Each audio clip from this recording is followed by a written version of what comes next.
Well, let's see. Definitely the meaning of life is one of those things that escapes many of us. And I think the meaning of life is to give life meaning. Kind of like what Louis was saying. You have to find what does it for you, what makes you want to wake up in the morning. And much like Louis, I had a teacher who kind of woke me up one day. I was, let me start from the beginning. My mother was Colombian, she was an immigrant, and she had me when she was about 21 years old. My biological father was already married. He had a kid with an Irish lady, and he didn't want to have anything to do with me. So I was already in this world with the strike against me. I had no father. She went ahead and she had me, and she went to college, and she left me with my abuelita. Every day she went to classes, and I learned everything I could from abuelita and abuelito. Well, abuelito was at work all the time, you know. Back then, being a father was largely just supplying a paycheck. And he gave me love when he could, but, you know, without a father, my grandfather was basically my father for those first few years. My mother married a black man she met at college. He raised me since I was 2 years old. So I did have a father there. And for me to even try to think about calling him my stepdad, it's just never going to happen because he's the only father I know. And you know, people say, "That's your father?" And they want to ask questions, you know, and I don't entertain them. That's my dad. That's it. Yeah, he's black, and obviously I'm not.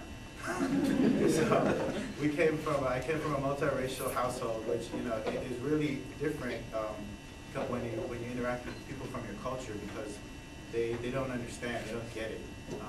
You know, a lot of people say the word mayate, things like that, and it's hurtful, even though I know they don't mean it like that.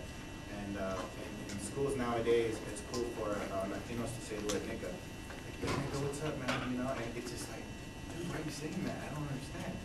But you know, I got through all those racial problems and things, and I became pretty much just a typical street kid, smoking weed, drinking 40s. Back then it was 40s. I don't know what kids drink now, but 40 was like 2 for $3, and I was excited about that.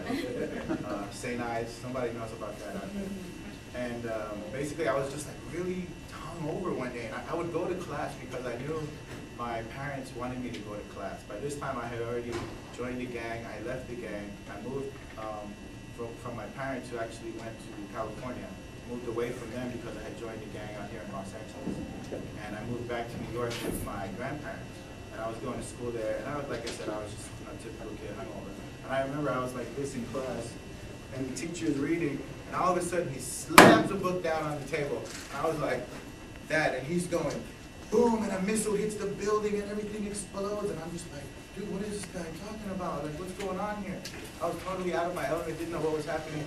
He was talking about a book I was supposed to be reading for that class called 1984. And I went home and I said, "You gotta read this book. It's like missiles going on and things are blowing up." And I started reading, and Mr. Smith, that was his last year teaching public school. He couldn't do it anymore, especially in New York, which was an experience to itself, to go to a school where they actually run your backpack through the x-ray machine, and they give you an ID card with a UPC code to make sure you're supposed to be there. And it's really heavy security. I got wanted every day just going to school. School was in Brooklyn, New York. And that was his last year. And you know what? He made a huge difference in my life, and I'll never get to thank him. So, Mr. Smith, are you out there? No, I don't see any white people out here. Latinos have blonde hair and blue eyes sometimes. And sometimes black skin and nappy hair too, right? We travel. Yeah, all sizes, shapes, and colors, exactly.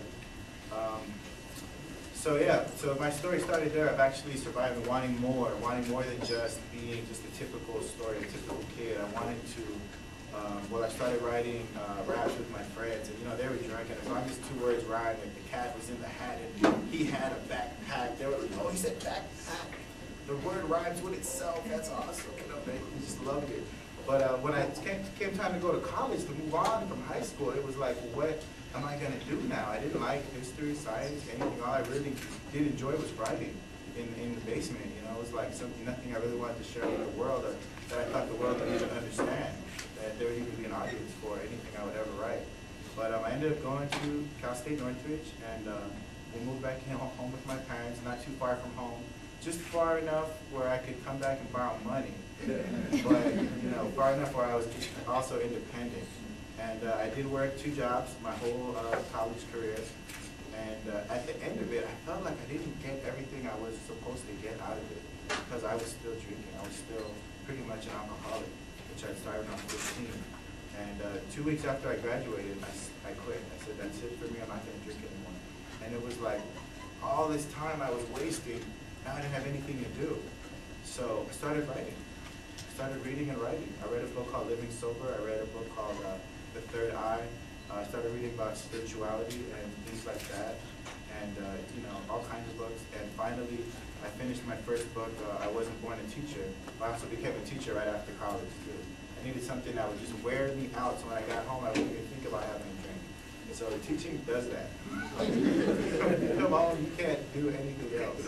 You just want to sleep. And after a few years, I actually didn't want to sleep. I got used to it, and I started studying martial arts. But the point is, you have to find something to fill your time. The biggest enemy of an addict is boredom. If you're bored, that's when you start going back to your old ways.